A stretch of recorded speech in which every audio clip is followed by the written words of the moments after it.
এইমাত্র একটা খবর দেখলাম।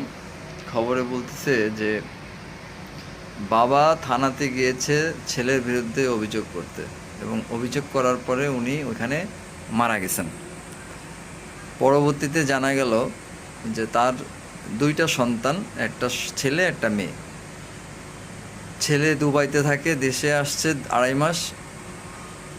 ওনার মাদক সেবন করার জন্য যে অর্থ প্রয়োজন সেটা বাসাতে চেয়েছেন, সেটা দিতে অস্বীকার করার কারণে তাকে কোপানোর, মানে তাকে কোপ দেওয়ার একটা অভিযোগ আসছিল, মারধরের অভিযোগ আসছিল, যার কারণে উনি দিশাহারা হয়ে গেছিলেন। ওই বাবা থানাতে গেছেন সন্তানের বিরুদ্ধে অভিযোগ করতে।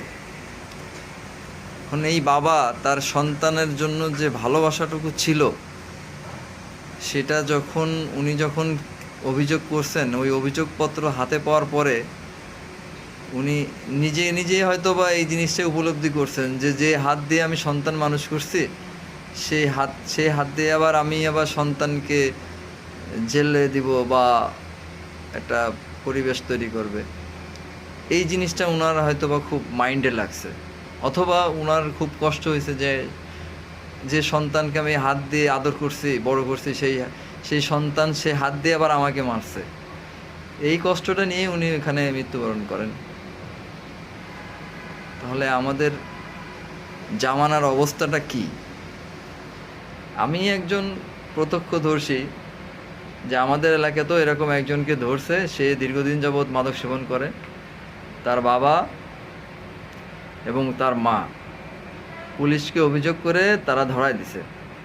ম্যাজিস্ট্রেটের কাছে আসছে, ম্যাজিস্ট্রেট তাকে 3 মাসের জেল দিছে, আর হয়তো অল্প কিছু টাকা জরিমানা করছে।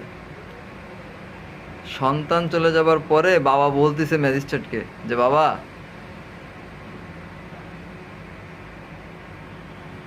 মেয়াদটা একটু বাড়াই দিলে হতো না? মানে কোন পর্যায়ে গেছে সে চিন্তা করতেছে যে 3 মাস পরে আসলে তো ও আবার আমাদেরকে নির্যাতন করবে।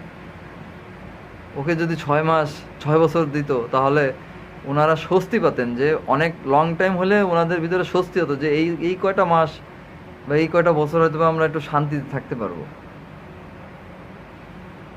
তাহলে আমরা কোথায় চলে গেছি ভাই?